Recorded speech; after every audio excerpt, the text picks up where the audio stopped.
Lucky आलम हमारे साथ समाजसेवी जी फोनलाइन पे जुड़ गई हैं। लकी जी, यहाँ पर बच्चों की जान के साथ खिलवाड़ किया जा रहा है। कैसे स्कूल वैन्स में जानवरों की तरह उन्हें ठूस ठूस कर गैस के सिलेंडर्स के ऊपर उन्हें बिठाकर स्कूल छोड़ा जा रहा है। और सबसे बड़ा सवाल ये है कि सुप्रीम कोर्ट की भी गाइडलाइंस है, उस तक को वॉयलेट करने से नहीं चूक रहे तमाम स्कूल या तमाम ऐसे लोग जो इस प्रकार की वैन्स और स्कूल बसेस को हायर करते हैं जिनमें ये बच्चे सफर करने को मजबूर हैं। जी शुक्रिया। पहले मैं ये बताना चाहूंगी कि आजकल हमारे यहाँ यही देखा जा रहा है, मतलब भारत में मोस्टली यही देखा जा रहा है जी। स्कूल वैन में जितना कैपेसिटी होता है उनको तो छोड़िए, उनसे ज्यादा एक्स्ट्रा बच्चों को भी वो भर लेते हैं और गैस के सिलेंडर पे उनके फ्यूचर के साथ खिलवाड़ हो रहा है। तो ये तो बिल्कुल जानवर की तरह ट्रीट हो रहा है। पर जहाँ तक गलती है, इनके पेरेंट्स को भी हमेशा देखना चाहिए कि क्या ये लोग हमारे बच्चों के साथ अच्छा कर रहे हैं या ले जा रहे हैं सही से या नहीं।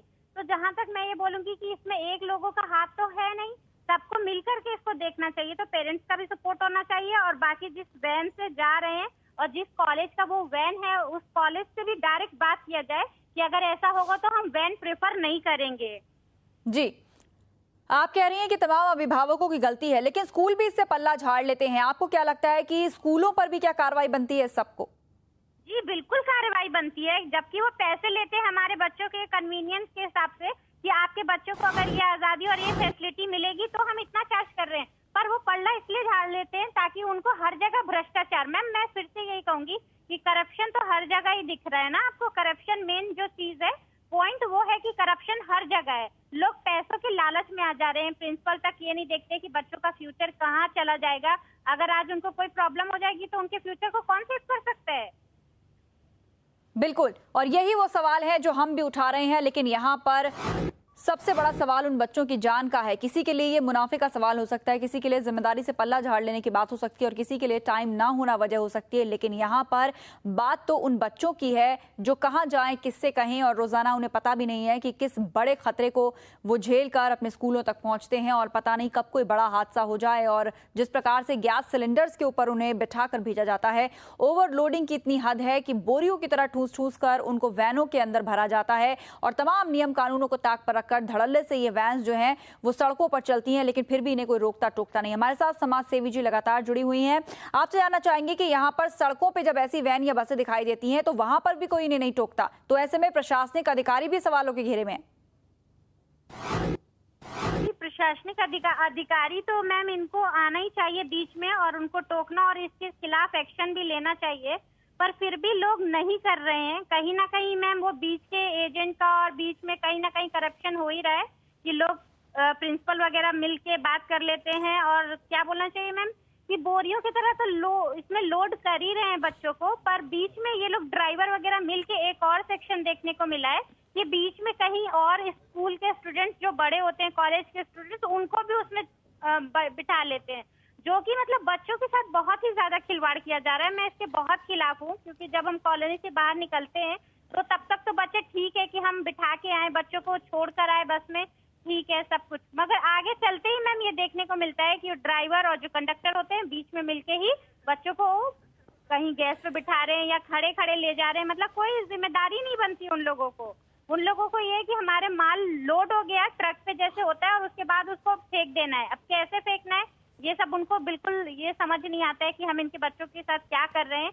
आज इनकी जिंदगी चली जाती है तो उसका जवाब कौन देगा? जी लकी जी, फीस और पैसे भी मोटे वसूले जाते होंगे लोगों से सबके नाम पे, ट्रांसपोर्ट और कन्विंस के नाम पे।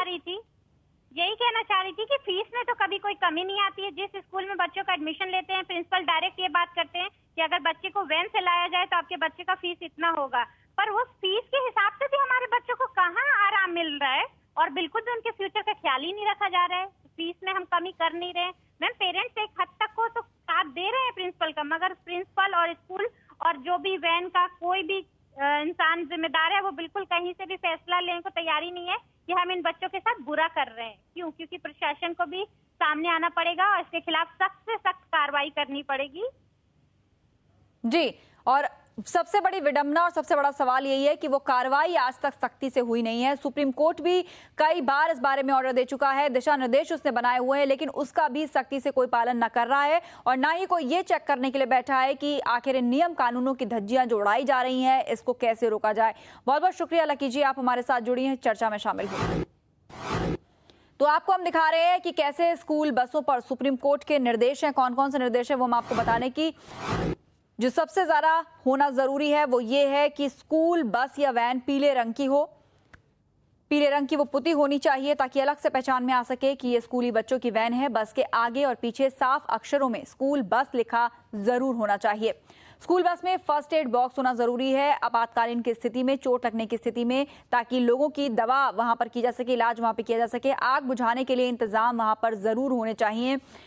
आग लगने की स्थिति में या चिंगारी भड़कने की स्थिति में कोई ऐसा डिवाइस जरूर रखा होना चाहिए कि जो कि इमरजेंसी पड़ने पर काम आ सके। और सबसे अहम बात कि एक शिक्षित अटेंडेंट बस में जरूर साथ चलना चाहिए जो कि तमाम बातों को, तमाम मसलों को समझ सके और जरूरत पड़ने पर अपनी सूझबूझ के साथ स्थितियों को संभाल सके।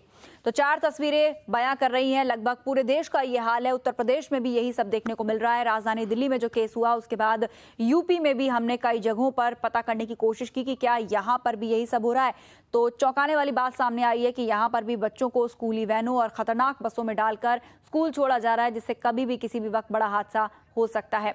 सितारगंज से जितेंद्र कुमार एक दर्शक हमारे साथ जुड़ गए हैं। जाते जाते उनकी बात सुन लेते हैं। क्या कहना चाहते हैं जितेंद्र जी? मैम नमस्कार। मैं ये कहना चाहता हूँ कि आज हमारे भारतीय संविधान को जो है बहुत ज्यादा सुरक्षा की जरूरत है जी, जिससे कि जितनी भी आम जनता है वो उसे एक समझ सके और ये अनिवार्य कोर्स के तौर पे बच्चों को बचपन से ही इस चीज की जानकारी होनी चाहिए जी। चलिए, बहुत बहुत शुक्रिया अपनी राय देने के लिए। तो तमाम लोग भी यही मानते हैं कि किस खतरनाक हद तक बच्चों की जान को खतरे में डाला जा रहा है और किसी भी वक्त बड़ा हादसा हो सकता है और इन बच्चों की जान जा सकती है। तो अब आपको भी ध्यान रखना चाहिए। तमाम निर्देश जो हमने आपको दिखाए हैं वो आप जरूर चेक कर लें। अगर आपका बच्चा स्कूल कुछ ऐसी वैन या स्कूल बस के थ्रू जाता है तो ये तमाम गाइडलाइंस को जरूर एक बार पुख्ता कर लें, देख लें कि उसका सख्ती से पालन हो रहा है या नहीं, क्योंकि सावधानी में ही सबसे बड़ा बचाव है। इसी के साथ मुहिम में बस इतना ही। हमें दीजिए इजाजत। आप देखते रहिए महुआ न्यूज़ लाइन।